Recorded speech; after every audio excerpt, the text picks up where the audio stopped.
I started when I was 16. My father gave me a camera, and I just started from that moment on to work for myself, whatever that means. I just had to do something for myself. That's why I became an artist.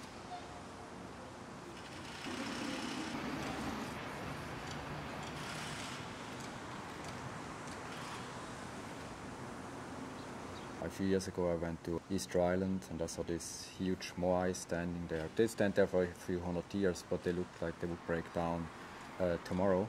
And I was very inspired by that, and I thought I want to do sculptures. They look very unstable, but they're stable.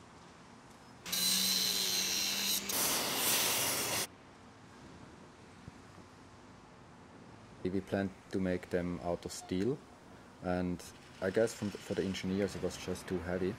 So we had to change it to aluminium.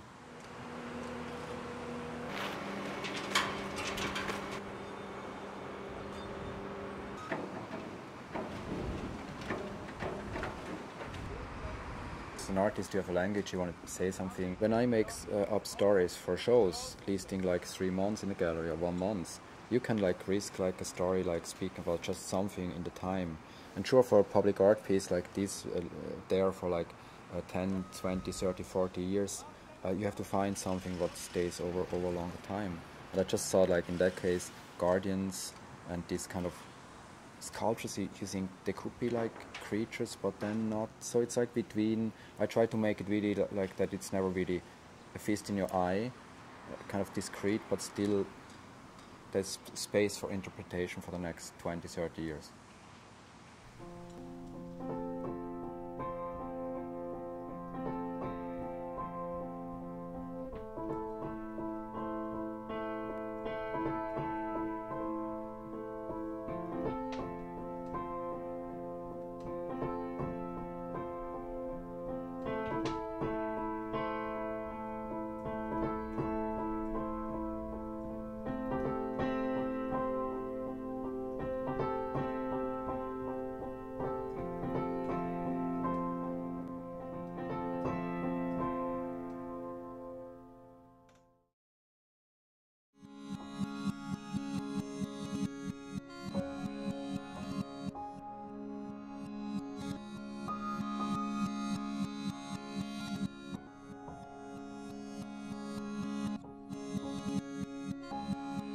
My name is Carlos Sesta.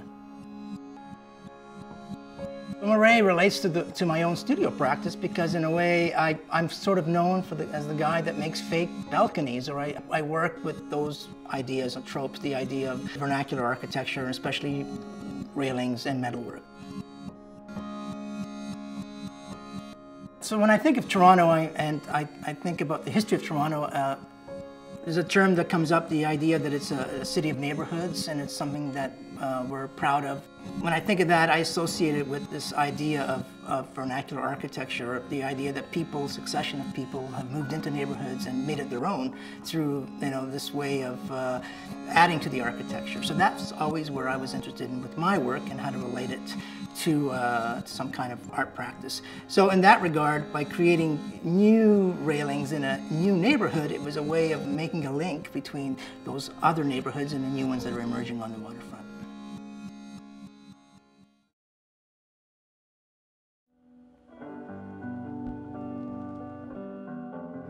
Our instinct is to keep it as hands-on as possible. So it's a mixture of natural iconography and cultural iconography. So it will accumulate human history.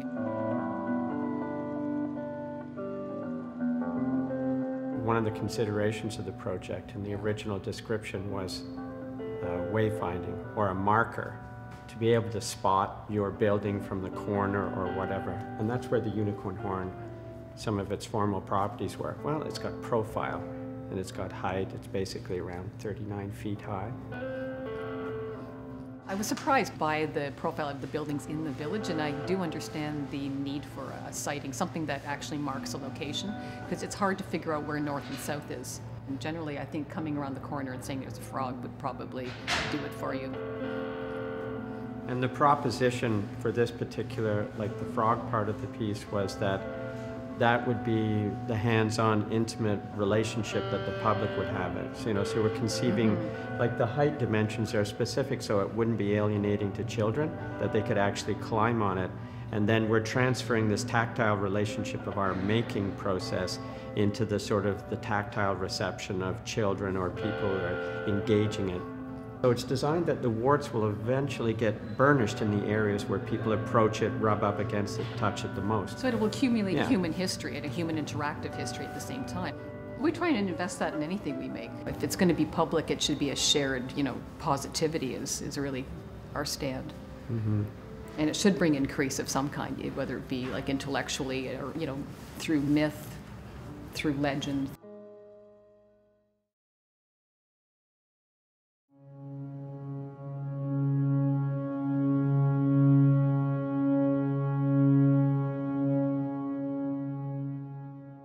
I looked at the site, and its proximity to the lake, and I considered the forms of the building and its reference to Art Deco and some of the other details in the building, but what I ended up focusing on was its geographical location. And then I had constellations, which was something I'd been thinking about a little bit, and of course then there was the building, so this was maybe the triangle of relations. What I was hoping might occur in the experience of Pond from the public, they would begin to, over time, maybe start to recognize and become aware that the pattern on the frieze are not entirely arbitrary, and that once they've already entertained that as an idea or as a notion, then they would begin to explore it a little bit further and maybe begin to recognize that these patterns seem oddly familiar, and when that familiarity begins to emerge in them, they can maybe connect it to the constellations.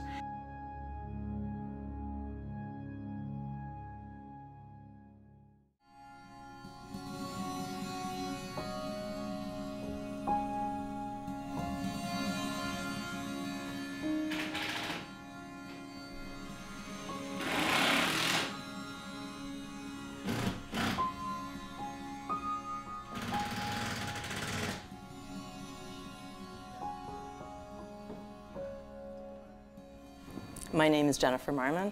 My name is Daniel Borens.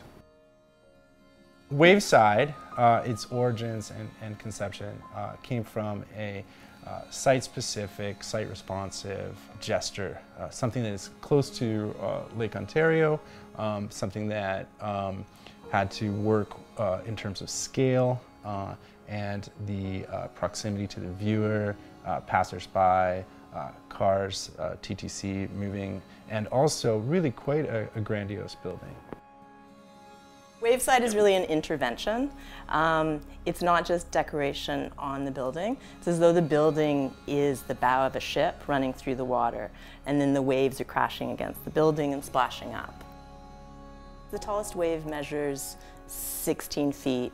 There are 13 waves in total, and they're all very curvilinear and organic. So as far as fabrication goes, that's a great challenge for our metal fabricator. It was a lot of custom fabrication, custom rolling of the metal to create the very organic waves. The sculpture has sort of a media treatment where through successive sandings of the surface, it has a patina that functions differently in different light. From the street level, I enjoy approaching it and considering it. I think that it's, in terms of its form, its balance, its symmetry, its design, I find those elements pleasing.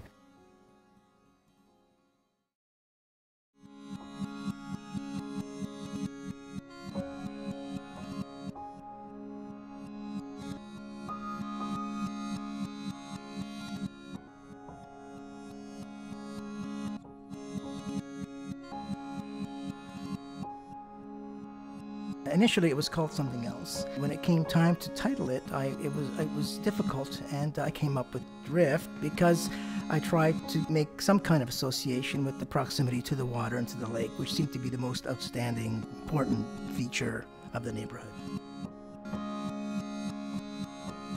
I kind of echoed or tried to complement the architecture, which is very sort of modernist in the way that it's built. So they don't necessarily read totally as a fence, but more as a screen or an artwork.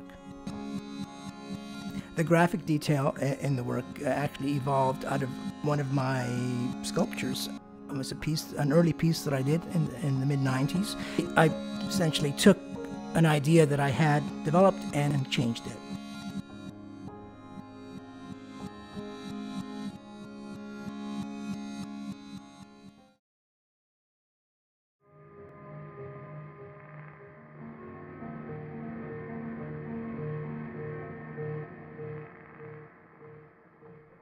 A very easy way to begin thinking about forms is thinking about where the sculpture might be located. So there was one important feature of the site, which was this underground culvert. I think it's huge culvert, and there was a lot of discussion about it because we needed to create a lot of space away from it. And I think that's what started the thinking about different types of forms, is this subterranean feature of the city. I think we just liked that as an image. So forms started to develop from there. There's also an industrial aspect to them, so they're kind of tough, and at the same time they're ornamental, with this sort of structure and ornament coming together. In terms of how we made the work, we really didn't have a plan. It's very organic. I think in our case, Nestor would bring an idea to the table, I bring an idea to the table. What interested me was the idea of living vicariously through another person, another artist, and it was a chance to do something, or the idea of collaborating with someone allows you to be yourself and also someone else maybe at the same time. So this possibility of commingling was interesting.